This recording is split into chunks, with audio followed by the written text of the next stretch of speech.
Hi everybody, this week is Parashat Shmini. We also commemorate Yom HaShoah, Holocaust Remembrance Day.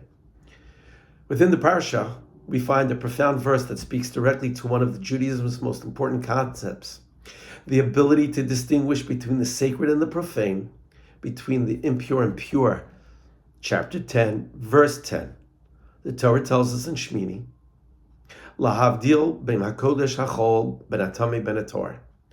We have to distinguish between holy and profane, between impure and pure. This verse is strategically placed between performing service of Hashem, of God, while intoxicated, and the prohibition of doing that, and the laws of kashrus, what is permitted for a Jew to eat and what is not permitted for a Jew to eat. Rashi teaches us that when we are intoxicated, our judgment is clouded, and therefore cannot perform the service. And if we do perform the service, it's invalid. Being intoxicated distorts our moral compass. This principle extends far beyond ritual or eating. It instructs us that holiness is achieved through conscious restraint and mindful limitations. True spiritual elevation and holiness is not from unbounded freedom, but making choices in a framework of sacred boundaries. Rav Hirsch, in his commentary on Chumash, says it very simply. What is required for the practice of God's commandments is not a hazy and an excited emotion of imagination, but a clear mind and a sharp and sober intellect. In essence, our highest service doesn't emerge from emotional extremes, but Kedusha comes from clarity of thought and deliberate choice. Elie Wiesel gave an interview, and he recounts the day that he and his fellow inmates were liberated by the American army, barely alive, in Bergen-Belsen. He witnessed two distinct responses to freedom.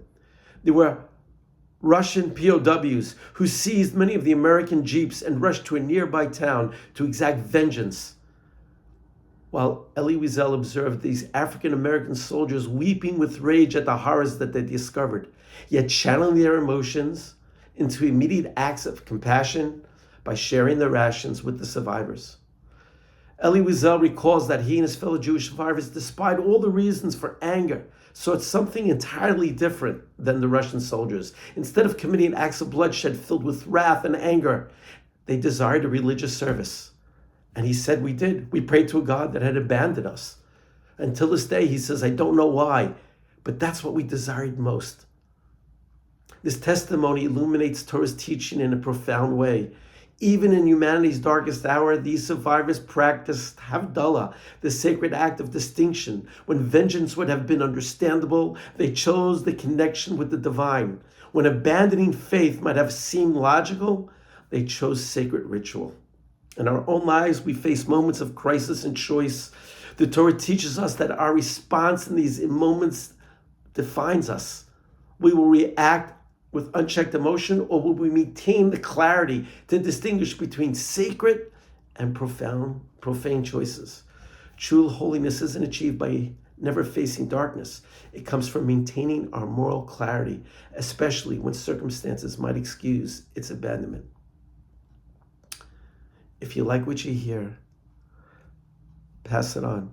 May you have a meaningful Yom HaShoah, and maybe we see the speedy return of all the hostages to their families. Shabbat Shalom.